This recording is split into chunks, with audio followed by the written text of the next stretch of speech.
Today you're going to learn about the tools that you need to make an LED neon sign just like this.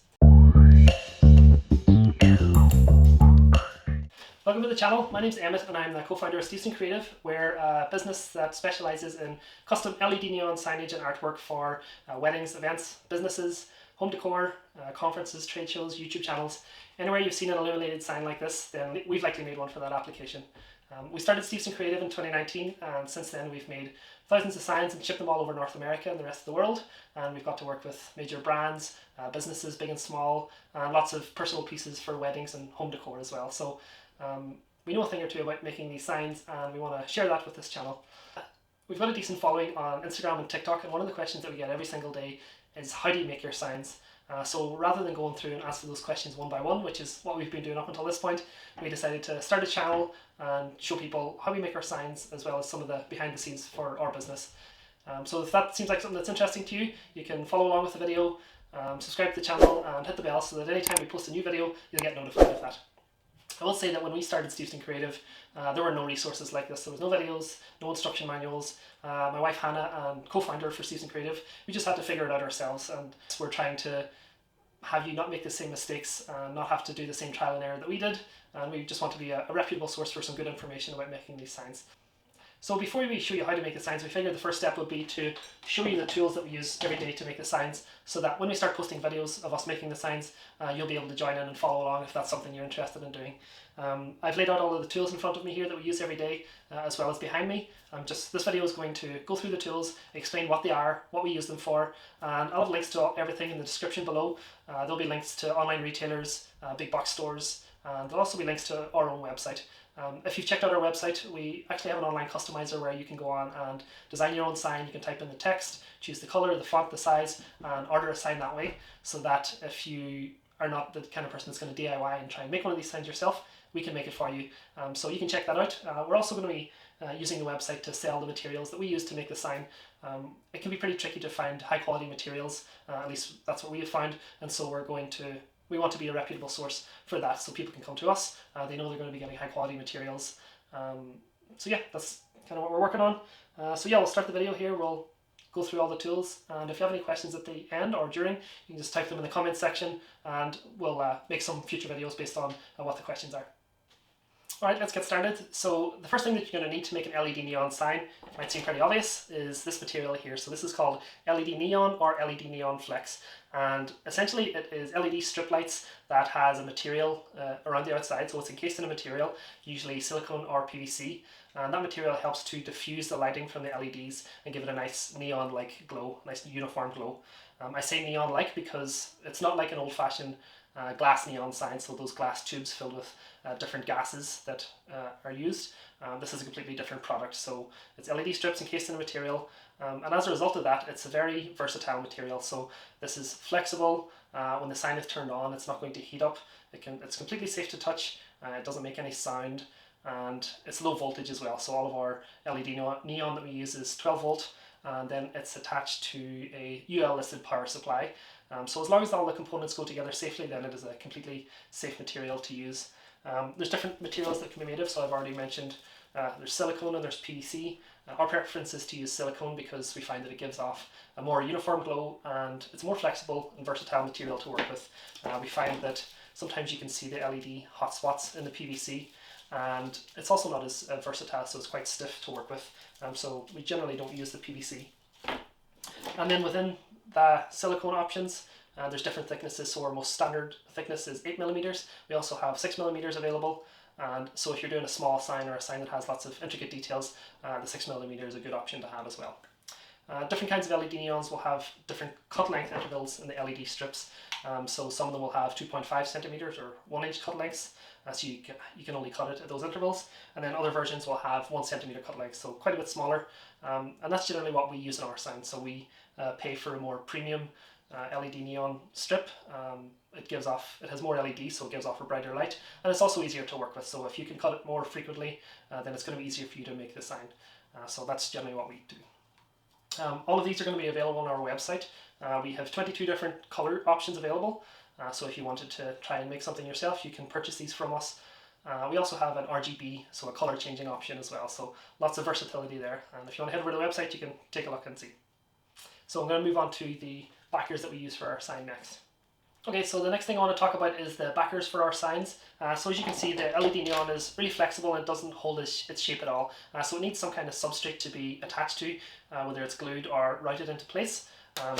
So just like you see here, our most common backer is a cast acrylic. So we generally use the 3/16 inch cast acrylic. We prefer cast acrylic over extruded because we find it machines better and it's easier to cut, and you get a nicer edge as well. You'll be able to get this from any big box store, or if you go to a plastic supplier, then you're going to be able to get it a little bit cheaper as well generally. We can use other different kinds of acrylics, so black acrylics or white acrylics, and gold and silver mirrored acrylics are pretty popular as well, especially for weddings. And for even more custom pieces, we can UV print a logo onto the back of the acrylic and then accentuate some parts of the logo with LED neon. So we're not really limited to what we can do. You can also use other substrates like wood or PVC. It just depends what you want to do and what the application is. So yeah, the next thing after the backer I'd like to talk about is the wiring. So you can see here we like to use 24 gauge speaker wire for where the end of the sign attaches down, so the main power cord. And then in between the pieces of LED neon, we like to use either 26 gauge or 28 gauge wire. So it's stranded wire, 2 conductors, so there's 2 wires, and with a clear jacket on it, so it's as invisible as possible. Our wiring, we generally run it along the front of the sign rather than drilling holes and going through the back, because that can get a little bit messy and when you have to connect all the pieces that are drilled through. If it's an opaque sign like a black acrylic or a white acrylic, we'll sometimes drill the holes through the back and then attach it that way. But yeah, that's how it looks. After that, I'm going to talk about the connectors. So at the end of this sign, we have a DC jack. So we have a 5.5mm by 2.5mm DC jack, and that's what gets connected to our power supply. Then you can also buy these little connectors on big box stores. So that's what we use to connect the sign. So once the sign is all put together, we put one of those little DC jacks at the end of the power supply, at the end of the cord, and that's what gets connected to the power supply. Okay, next thing I'm going to talk about is the power supply themselves. So as I mentioned previously, we exclusively use UL rated, safety rated power supplies. They are a little bit more expensive than some other options that you'll get, but from our perspective, safety is more important, and so we pay extra for those just to make sure that it's as safe as it possibly can be.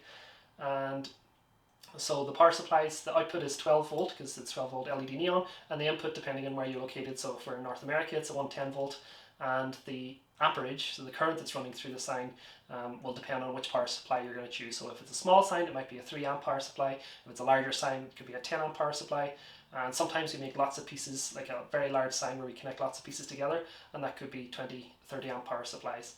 So it really just depends on the job. I will go through how to calculate that in future videos, but I just wanted to make you aware that that's something you need to be aware of. You can't just choose any power supply. It has to be calculated so that there's enough safety factored in. Okay, so now that I've talked about all of the components that make up the sign itself, I'd like to move forward onto the tools that we use to fabricate the signs. So I'm going to start off with the biggest and the most obvious one that's behind me. This is our CNC router. CNC stands for Computer Numerical Control. And what it does is it goes around, so this is a palm router, and it's got a spinning tool, so an end mill at the bottom of it, and it goes around and cuts out the shape of the backer for the sign. So it cuts out the acrylic. We also use it to etch the location of where the LED neon will go on the sign, and we use it to pre-drill the holes. So we create our designs on Adobe Illustrator, and then we put them into this laptop here. The laptop sends the information to the CNC, and that's how we cut out the signs. Now I recognise that not everyone's going to have a CNC router, and that's okay. Depending on what level you're looking to do this at, if you're just making a one-off sign, then there are ways to do it without having this. And I'll get into that in future videos, but it's an important tool to know about, especially if this is something that you're looking at doing long-term or getting into doing more frequently. Another tool that would be a really big help, and it's something that we're looking into investing in soon, would be a CO2 laser. So a CO2 laser doesn't have a spinning element, it's a laser that goes and cuts out the acrylic instead. So yeah, that's one of the main tools that we use, and it's a very helpful tool, and I'll start showing how to use that in future videos. Alright, so now that I've talked about the CNC, I'm going to move on to more of the hand tools. So the CNC is a little bit automated, but the rest of the process for making an LED neon sign is very much a handmade item, and use lots of hand tools. So I'm going to go through the hand tools that we use here and explain what they do, and hopefully you get some value out of it. So I'm going to start off with this one. This is it's actually a plastic pipe cutter from Rigid, but we use it to cut the LED neon flex It's got a nice sharp blade on it, and you just put the LED neon into it and cut it, and it makes a nice clean cut. After that we have pretty standard utility knife. It's an 18mm snap-off blade knife that we use just for doing more standard cuts. And if we want to do some detail work, we've also got an X-Acto knife. Mine's is wrapped in leather by a guy on Instagram, a friend of ours called Ethan Carter Designs. He does really nice work. But yeah, an X-Acto knife is really helpful if you want to do some detail work. We also have some end cutting pliers for snipping wires and some long nose pliers. And we have some wire cutters or wire strippers, so this can be used to cut wires, and then it's also got little holes in it to strip it off. The only thing I'll say about these is it only goes up to 22 gauge, and we generally use 24 gauge and upwards, so the wire stripper element on these don't really work very well, but the cutting does, so they're still useful. And then we do have a set of wire cutters which are kind of auto adjusting to the thickness of your wire, so you can strip off the jacket on it, and these work really well. We use these a lot. After the cutting tools, I'll move on to the soldering tools. So when you want to make an LED neon sign, you need to be able to solder the connections on the LED strips to each other, and we use the wiring to do that. So there's thin wiring that goes between the pieces, and then you need to be able to connect your power cable to the end of the sign as well. So we have a 40-watt Weller soldering iron. It's a pretty simple model. There's other more advanced models, but you don't need anything much more than that. It used to come with a little solder tip cleaning sponge in here, but it doesn't work very well. So what we use instead is, this is a brass sponge. It's more like a little cleaning device, and you dip the soldering iron in there to clean off the excess solder when you don't need it. So this works a lot better than the sponge that comes along with it. We have solder as well. There's all different kinds of solder you can get. We have some lead-free rosin core solder, 2% flux, and it's 0.6mm. It seems to work very well for us. It usually heats up at 350 degrees or plus that, so it works quite well. And we also have this set of helping hands. So one thing you'll find out when you're soldering is sometimes it feels like you don't have enough hands. So you've got some wire and some LED strip and some silicone that you need to hold back, and you just don't have enough hands and you're holding onto the soldering iron. So this is a perfect tool for that. I call it Dr. Octopus, even though he's only got 8 hands. But he's got all these alligator clips on the end to hold different things, and it's also got a magnifying glass with a light and a space in the bottom for your solder cleaning tip and a place to rest your soldering iron. So this is a really helpful tool, especially if you're doing lots of little complex pieces that you're not able to hold them all. We also have this, which is a fume extractor. So the fumes that come off the solder is really not good for you, and so you should do whatever you can to either be in a well ventilated space, or we have this fume extractor. So we turn it on, it's like a vacuum. It sucks the smoke up into this hose and goes down through a carbon filter, and that filter absorbs the smoke. So that's a really important tool to have to look out for your health. You also get a mask as well, like an N95 or something else that's rated for it, but I prefer to use that fume extractor instead. Then we have a bunch of other tools, like more random tools. This is spring clamps that we use. So when you're gluing a piece together, it usually takes the glue about 30 or 60 seconds to set up, and so you put on the glue, and rather than holding onto it, you can just move on to the next piece and put one of these spring clamps on it. And we usually use these small ones because they work quite well, and the big ones can be a little bit clunky, but they work. What else do we have here? We have a heat shrink tube, so if you want to attach 2 pieces of wire together to make it longer, so if you want an extra long extension cord, then we'll put this on the outside to make sure the two conductors don't connect. And then we've got a heat gun as well, which we use to shrink the tubing, and that's a helpful tool. And what else do we have? WD-40. Some of you might not know this, but it's a really, really good tool for getting adhesive off acrylics and plastic. So if you've got some adhesive, like from a tape, you spray a little bit of WD-40 onto it and give it a rub with a cloth, and it will essentially take all of the stickiness away from it and make it really easy to clean. So we use that a lot if there's any blemishes on the sign. We have some other components. So all of our signs come with remote control dimmers. So this is a little receiver that gets attached to it, and it comes with a remote control, and that gets connected between the end of the sign and the power supply. So that's what that is.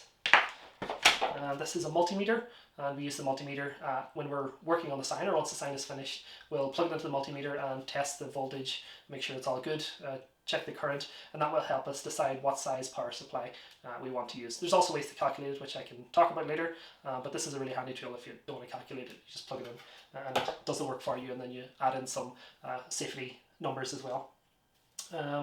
We use this quite a bit. So this is a set of alligator clips we use. It's got a DC jack on the end, so we attach the DC jack to a power supply. And when you're in the middle of making a sign, you haven't got the power cable attached to it yet. So these little alligator clips get attached to the poles on your LED strips, and you can test the sign as you're working on it to make sure everything's working correctly. So that's a really helpful tool.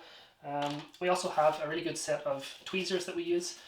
If you're doing some really fine detail work with the soldering iron and you don't want to burn your fingers, then it's helpful to have a set of tweezers to hold onto the LED strip or onto the solder wire so that you can do that all together. So that's really helpful. We also have some hardware here, so our signs get attached to the wall. Every time we send out a sign, we always provide the standoff hardware. So the sign backer has pre-drilled holes in it that are 9mm that fit these standoffs. They get drilled into the wall, attached to the wall, and then the sign gets attached onto that and screwed in place. We also send out hanging hardware, so this is aircraft cable. If you're going to have your sign at a wedding and it's going to be hanging from an arch, then it's really helpful to have. It's got some little clips on it at the end that can fit into the same holes that are on the backer. If you want to attach your sign to the wall temporarily, we also use 3M command strips. These are 16-pound command strips, and we'd usually use maybe 4 or 6 of them on a sign. Probably overkill, but you don't want your sign falling off the wall. We don't recommend using these for long-term installation, so like a permanent sign, because command strips can sometimes fail, maybe if the wall is damp or not clean enough, and it becomes a safety issue if that's the case. So we always recommend for permanent installations using the hardware we provide. If you're just doing like a pop-up or a wedding, then these will work just fine for the day. So yeah, I think that's pretty much all the tools we use. There are probably some other ones that I'm forgetting, but these are the main ones. If this has been a helpful video, then please follow along and subscribe to the channel. And if you have any questions, drop them in the comment section below. You can check out all the links in the description, including our website, which will have the links to all of the different LED neon strips. And yeah, thanks again, and looking forward to seeing you in the next one.